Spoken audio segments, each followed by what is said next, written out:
Hello friends, good morning. നമ്മുടെ Kerala TV സീരിയലിലേക്ക് എല്ലാവർക്കും സ്വാഗതം. അങ്ങനത്തെ നമ്മുടെ മനുവും അലീനയും കൃഷ്ണമോളും കൂടി വൈജയോട് കാര്യങ്ങൾ പറയുന്നതിനെ പറ്റിയുള്ള ചർച്ചയിലും കാര്യങ്ങളിലും ഒക്കെയാണ്. അപ്പോൾ വീട്ടിൽ ഈ ഒരു അവസ്ഥയെപ്പറ്റിയൊക്കെ അലീന ഇങ്ങനെ പറയുന്നു. വീട്ടിലാണെങ്കിൽ കൊടുങ്കാറ്റ് പോലെ അലയടിച്ചുകൊണ്ടിരിക്കുകയാണ്, അവസ്ഥകൾ തുടങ്ങിയതെല്ലാം പറയുവാണ്. അപ്പോൾ അച്ഛൻ എന്ത് ചെയ്യാൻ പറ്റുമെന്ന് ചോദിക്കുമ്പോൾ എല്ലാം ക്ഷമിക്കാനും സഹിക്കാനും ഒക്കെയുള്ള ഒരു മനസ്സ് കാണിക്കണം, അതല്ലേ വലിയ മനസ്സ് എന്ന് മനു അലീനോട് ചോദിക്കുമ്പോൾ അച്ഛൻ ഒരിക്കലും അത് ക്ഷമിക്കത്തില്ല. അപ്പോൾ അദ്ദേഹത്തിൻ്റെ ഉള്ളിൽ കാട്ടുതീ പോലെ കത്തിക്കൊണ്ടിരിക്കുക, കൊല്ലപ്പള്ളിക്കാർ കാണിച്ച ചതി.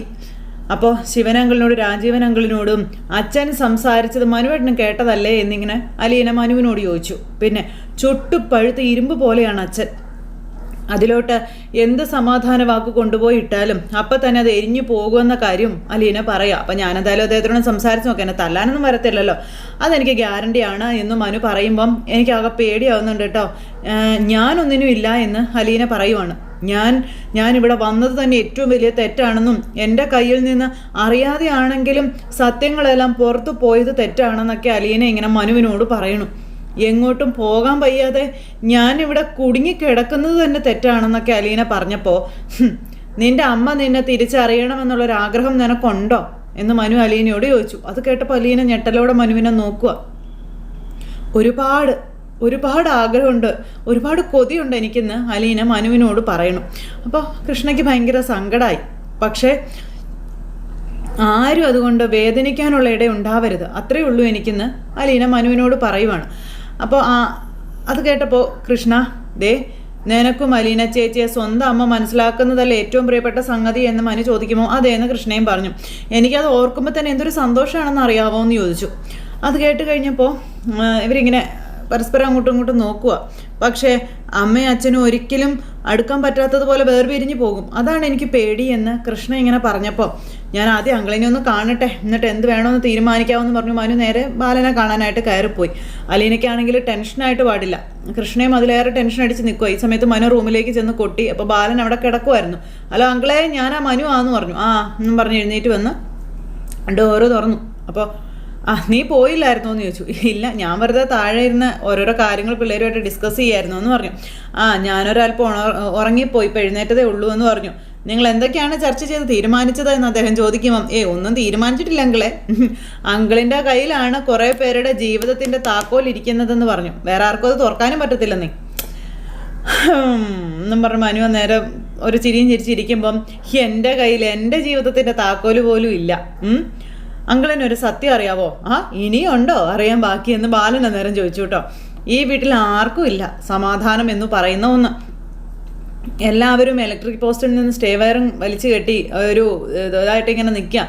ഏത് നിമിഷത്തിൽ എന്തും സംഭവിക്കാമെന്നുള്ളൊരു മട്ടിലാണേ. ആർക്കും ആരെയും വിശ്വാസവും ഇല്ല, പരസ്പരം സ്നേഹമില്ല. എന്തൊരു ദുരിത ജീവിതം ഇതല്ലേ എന്നൊക്കെ ഇങ്ങനെ ചോദിക്കുമ്പോൾ, എടാ ഇതൊക്കെ ആര് വരുത്തി വെച്ചതാടാ? ഞാനായിട്ട് വരുത്തി വെച്ചതല്ല. എന്തായാലും ചില മനുഷ്യരുടെ ദുർനടപ്പ് കൊണ്ട് സംഭവിച്ചു പോയതല്ലേ. നിരപരാധിയും നിഷ്കളങ്കനുമായ ഒരു മനുഷ്യനെ ചതിച്ചു. പിന്നെ അതിന് തിരിച്ചടി കിട്ടുക എന്നുള്ളത് എന്ത് നല്ല ആയാലും അത് കിട്ടുക തന്നെ ചെയ്യും. അപ്പോൾ അതൊക്കെ അങ്കിൾ പറഞ്ഞത് ശരിയാണ് അങ്കിളെ. ഞാനൊരു കാര്യം അങ്കിളിനോട് പറയട്ടെ. എന്താ? അങ്കിളിന് അലീനയോട് വളരെ സ്നേഹമാണല്ലോ അല്ലേ? അതെ. അതിനെന്താ സംശയം? അല്ല, പക്ഷേ അവൾക്ക് തീരെ സന്തോഷമില്ല അങ്കിളെ. കാര്യം എന്താണെന്നറിയോ? അവളുടെ വിചാരം അവൾ കാരണമാണ് ഈ ദുരിതം മുഴുവൻ വന്നു പെട്ടത് എന്നുള്ളതാ. അപ്പോൾ സത്യത്തിൽ അവൾ കാരണമാണോ? അവൾക്ക് ആരെയും ദ്രോഹിക്കണ്ട, ആരെയും സങ്കടപ്പെടുത്തുകയും വേണ്ട. എല്ലാവരും സ്നേഹത്തിലും ഐക്യത്തിലും കഴിയുന്നത്രയും സന്തോഷം അവൾക്ക് വേറെ ഒന്നിലും ഇല്ല അങ്കിളെ. എടാ ഇതൊക്കെ നീ പറയാതെ തന്നെ എനിക്ക് അറിയാവുന്ന കാര്യങ്ങളല്ലേടാ, പിന്നെന്താന്ന് ചോദിച്ചു. റോഹിക്കോ കൃഷ്ണമോൾക്കോ ബബിതയ്ക്കോ സന്തോഷമോ സമാധാനമോ ഉണ്ടോ? ആൻറ്റിയുടെ കാര്യം പിന്നെ പോട്ടെ എന്ന് വെക്കാം. അപ്പോൾ ബാലൻ ഇങ്ങനെ ആലോചിക്കുക. അങ്കിൾ അലീനയെ തെറ്റിദ്ധരിക്കില്ല എങ്കിൽ ഞാൻ അങ്കിളിനോടൊരു സത്യം പറയട്ടെ. അലീന സ്വന്തം മോളാണെന്ന് ആൻറ്റി തിരിച്ചറിയണമെന്നുള്ള ആ ഒരു ആഗ്രഹം തന്നെയാണ് അവളുടെ ഉള്ളിൻ്റെ ഉള്ളിൽ. ഇത് നീ എനിക്ക് പറഞ്ഞു തരണോടാ മനു എന്ന് ബാലൻ അന്നേരം ചോദിക്കും കേട്ടോ. എടാ വൈജ അവളെ എൻ്റെ മോളെ എന്ന് വിളിക്കുന്നത് കേൾക്കാൻ അവൾ ഒരുപാട് കൊതിക്കുന്നുണ്ടെന്ന് എനിക്കറിയാം. വൈജ അമ്മയെന്ന് വിളിക്കാൻ അവൾക്ക് അതിയേറെ ആഗ്രഹമുണ്ട്. അപ്പോൾ അതെല്ലാം അങ്കിളിന് അറിയാം. എന്നിട്ട് എന്താണെന്ന് പറയടാ മനു, നീ ബാക്കി കൂടെ പറ. അവർ തിരിച്ചറിയട്ടെ അങ്കിളെ, അവർ അമ്മയും മോളും കെട്ടിപ്പിടിച്ചൊന്ന് പൊട്ടിക്കരയട്ടെ, സ്നേഹം കൊണ്ട് പരസ്പരം വീർപ്പ് മുട്ടിക്കട്ടെ എന്നൊക്കെ ഇങ്ങനെ നമ്മുടെ മനു ബാലനോട് പറയുമ്പോൾ, അപ്പം ഞാൻ ആരായടാ എന്ന് ബാലൻ മനുവിനോട് ചോദിക്കുക. ഒരു രക്ഷയില്ല. ഞാൻ സർവ്വത് ഉപേക്ഷിച്ച് സർവ്വസന്നെ പരിത്യാഗിയായി കാവി കൊടുത്ത് ഒറ്റയ്ക്ക് കാൽനടയായിട്ട് കാശിക്ക് പോട്ടെ അല്ലേ? അതാണോ എൻ്റെ ജീവിതം? അവിടെ എവിടെയെങ്കിലും ഒതുങ്ങി പോട്ടെ അല്ലേ? അത് കേട്ടപ്പം എത്ര നാൾ ഒളിച്ചു വയ്ക്കാൻ കഴിയും അങ്കിളേ സത്യം? എന്നെങ്കിലും ഒരിക്കലും എല്ലാവരും അറിയില്ലേ? അപ്പോൾ ഇല്ല. അലീന പറയോ എല്ലാവരോടും ഞാൻ വൈജയുടെ മോളാണെന്ന്? കൃഷ്ണമോള് പറയോ? ഇല്ല.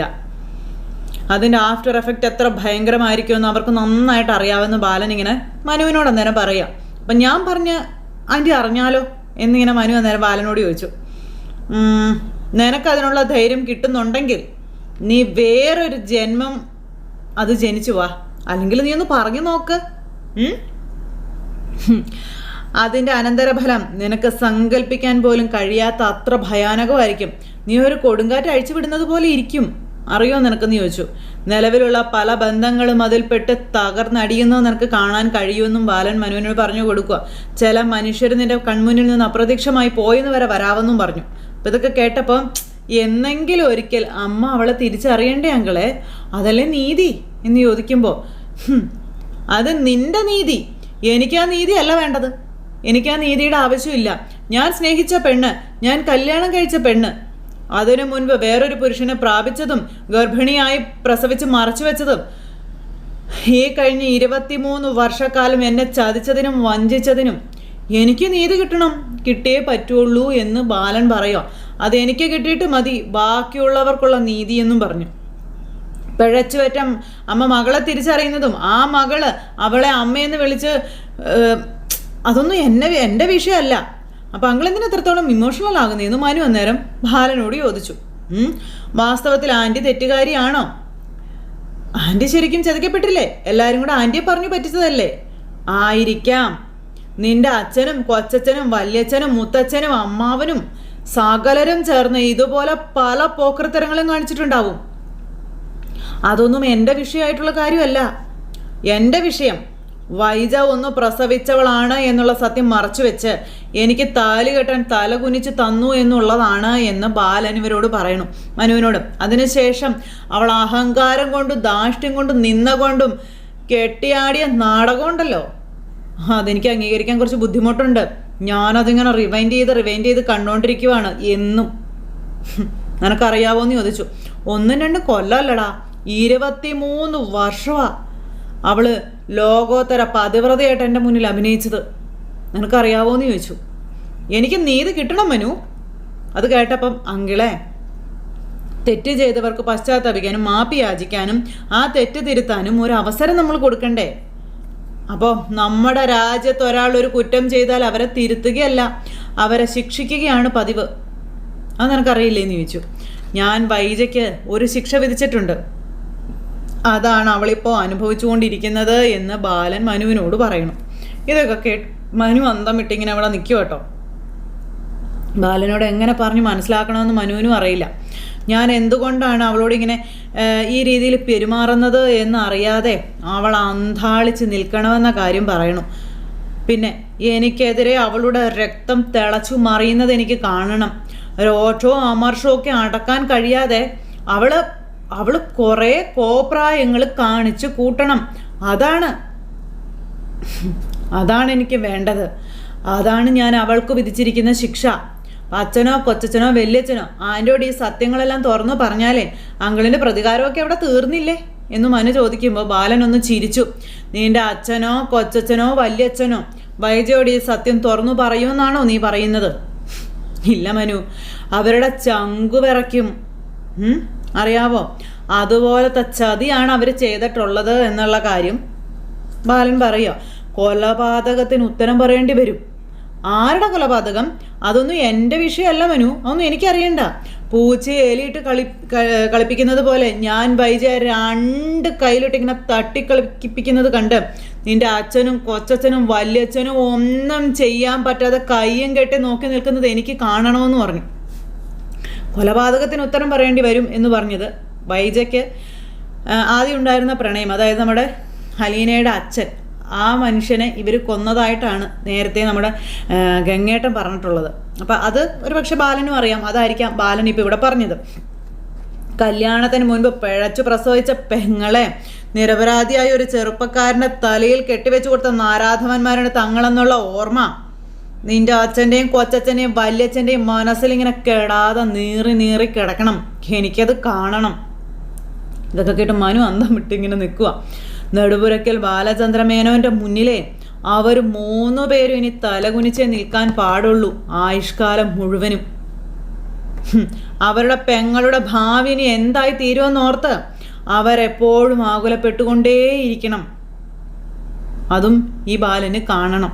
അങ്ങനെ തൻ്റെ ഉള്ളിലെ അതെല്ലാം പറയുക. അതൊക്കെയാണ് എനിക്ക് കിട്ടുന്ന നീതിയെന്ന് പറയുമ്പോൾ ഇതെന്താങ്കിലും ഇങ്ങനെയൊക്കെ പറയുന്നേ? എല്ലാം പൊറുക്കാനും മറക്കാനും ക്ഷമിക്കാനുള്ള മനസ്സങ്ങളെ കാണിച്ചുകൂടെയെന്ന് ചോദിക്കുമ്പോൾ വേണ്ട, നീ അങ്കിളിനെ പറ്റി അങ്ങനെയൊന്നും വിചാരിച്ചു വെച്ചേക്കല്ലേ. ഞാനൊരു പച്ച മനുഷ്യനാ മനു. നീ ഇപ്പം നോക്കുമ്പോൾ എല്ലാം നിസ്സാരമായിട്ട് നിനക്ക് തോന്നും. ബാലചന്ദ്രൻ ഒരു ഭർത്താവ്, വൈജയന്തി ഒരു ഭാര്യ, അവൾക്ക് കയ്യബദ്ധം പറ്റി ജനിച്ച അലീന എന്ന് പറയുന്ന ഒരു വെങ്കൊച്ച്. ബാലചന്ദ്രൻ ഒരു കൊച്ചു വിട്ടുവീഴ്ച ചെയ്യുകയാണെങ്കിൽ 3 പേർക്കും കൂടെ ഒരു ഇലയ്ക്ക് ചുറ്റിനും ഇരുന്ന് ഒന്നിച്ച് ഓണം ഉണ്ണാം. ഇതൊക്കെയാ നീ ചിന്തിക്കുന്നത്. തന്തയ്ക്ക് പിറക്കാത്ത പ്രവൃത്തി നിന്റെ അച്ഛനും കൊച്ചച്ഛനും വല്യച്ഛനും ഞങ്ങളുടെ ചുറ്റിനും നിന്ന് പിന്നെയും പിന്നെയും കോരിയിട്ട് തന്ന് ഞങ്ങൾ ഊട്ടി രോമാഞ്ചം കൊള്ളാം അല്ലേ? അതാണോ നീ ഉദ്ദേശിക്കുന്നത് എന്ന് മനുവിനോട് ബാലൻ ഇങ്ങനെ ചോദിച്ചു. അപ്പോൾ അങ്കിൾ അലീനയോട് കാണിക്കുന്ന സ്നേഹമൊക്കെ വെറും അഭിനയം മാത്രമാണല്ലേ എന്ന് മനു ചോദിച്ചു. അങ്കിൾ റിവെഞ്ച് ചെയ്യാനുള്ള വെറും ഒരു ആയുധം മാത്രമാണല്ലേ അലീന എന്ന് മനു ചോദിക്കുമ്പം അലീന എനിക്ക് എന്താണെന്ന് അലീനയ്ക്കറിയാം. ഞാനെന്ന മനുഷ്യൻ, ഞാനെന്ന ഭർത്താവ്, ഞാനെന്ന അച്ഛൻ അതെന്താണെന്ന് മറ്റാർക്കറിയില്ലെങ്കിലും അവൾക്കറിയാമെന്ന് ബാലൻ പറയാം. ഞങ്ങൾ തമ്മിലുള്ള ബോണ്ട് മനു നീ വിചാരിച്ചാലും അത് മുറിക്കാൻ പറ്റുന്നതല്ല എന്നും ബാലൻ പറയുമ്പോൾ അലീന അവളുടെ പെറ്റമ്മയ്ക്കെതിരെ എത്ര നാൾ അങ്കിളിൻ്റെ പക്ഷത്ത് അവൾ നിൽക്കും? അവളുടെ സംരക്ഷണം ഏറ്റെടുക്കാൻ അങ്കിൾ ഉണ്ടാവുമായിരിക്കും. പക്ഷെ അവളുടെ അമ്മയെ വേദനിപ്പിക്കുന്ന ബാലചന്ദ്രൻ എന്ന ഗാർഡിയനെ ഏതെങ്കിലും ദിവസം അവൾ വെറുത്തു തുടങ്ങുമെന്നും മനു ബാലനോട് പറയുമ്പോൾ ഇങ്ങനെ നോക്കുക ബാലൻ. പ്രതികാരത്തിനും വിദ്വേഷത്തിനും നിലനിൽപ്പില്ല, അത് സ്നേഹത്തിന് മാത്രമുള്ള അങ്കിളെ എന്ന് മനു പറയുമ്പോൾ വരട്ടെ വരട്ടെ, ഒഴുകി വരട്ടെ സ്നേഹം, നാനാ ഭാഗത്തു നിന്ന് ഒഴുകി വരട്ടെ, ഞാനത് സ്വീകരിക്കാം. അപ്പം ഇതൊരു ശാപമാണ് ശരിക്കും പറഞ്ഞ. ആ അമ്മയ്ക്കും മോൾക്കും ഉള്ളൊരു ശാപം. അവർക്കൊരു ശാപമോക്ഷം വേണ്ടേ അങ്കിളെ എന്ന് മനു ബാലനോട് ചോദിക്കുമ്പോൾ ബാലൻ ഇങ്ങനെ വേണമെന്ന് പറഞ്ഞു. പക്ഷേ തീർച്ചയായിട്ടും വേണം, എൻ്റെ മരണശേഷം അതുണ്ടാക്കാൻ പാടുള്ളൂ എന്ന് പറയുക. അന്ന് അലീനെ ഞാൻ അവളുടെ മുന്നിലേക്ക് നീക്കി നിർത്തിയിട്ട് പറയും, അതായത് തൻ്റെ അവസാന നിമിഷങ്ങളിൽ, വൈജയ് ഈ നിൽക്കുന്നത് നിൻ്റെ സ്വന്തം മകളാണെന്ന് അന്നേ അവൾ അറിയാൻ പാടുള്ളൂ എന്ന് ബാലൻ പറയുക.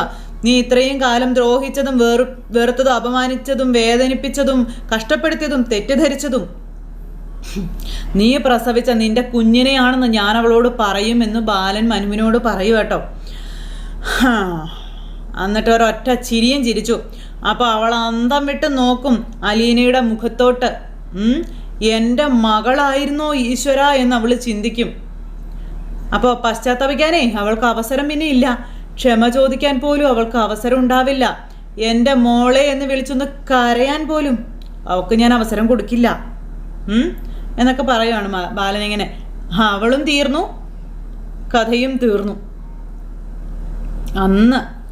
അന്ന് എനിക്ക് ശാപമോക്ഷം കിട്ടുമെന്ന് ബാലൻ ഇങ്ങനെ പറയുക. അതും പറഞ്ഞ് ബാലൻ ഇങ്ങനെ ഇരിക്കുന്നു. ബാലൻ്റെ ഉള്ളിൽ ആ പൊള്ളൽ, ബാലൻ്റെ ഉള്ളിൽ ആ ഒരു വേദന, ഇതെല്ലാം മനു ആ ഒരു സെക്കൻഡിൽ ആ മുറിയിൽ നിന്ന് കാണുക കേട്ടോ.